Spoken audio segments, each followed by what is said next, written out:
IMA against Ayurveda June 14-15 തീയതികളിൽ SN കോളേജിൽ വെച്ച് നടക്കുന്ന CMEയിൽ സ്പൈനൽ അനസ്തേഷ്യ ഡെമോൺസ്ട്രേഷനും ലോക്കൽ അനസ്തേഷ്യ ഉപയോഗിച്ച് ചെയ്യുന്ന ആയുർവേദിക് പാരാസർജിക്കൽ പ്രൊസീജിയേഴ്സിൻ്റെയും ഡെമോൺസ്ട്രേഷനുണ്ട്. ഇതിനെതിരെയാണ് IMA ഇപ്പോൾ നിലവിൽ വന്നിരിക്കുന്നത്.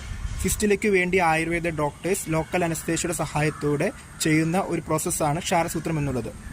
മറ്റ് ചികിത്സാ രീതിയിൽ നിന്ന് വിഭിന്നമായി ഇത് വളരെ നല്ല റിസൾട്ടാണ് നൽകുന്നത്. എന്നിങ്ങനെ ഇരിക്കെയാണ് IMA അനസ്തേഷ്യ ഡ്രഗ്സ് തൻ്റെ സ്വന്തം തറവാട് സ്വത്താണെന്ന് ഇപ്പോൾ അവകാശപ്പെടുന്നത്. സർജറി വിഭാഗങ്ങളായ ശല്യതന്ത്ര, ശാലാക്യതന്ത്ര, പ്രസൂതിതന്ത്ര എന്നിവ കഴിഞ്ഞ ഡോക്ടേഴ്സിന് ഏതൊക്കെ തരം സർജറി ചെയ്യാമെന്നുള്ള വ്യക്തമായ സുപ്രീം കോടതി ഓർഡർ നിലനിൽക്കുന്നുണ്ട് എന്നുകൂടി നിങ്ങൾ ഓർക്കണം.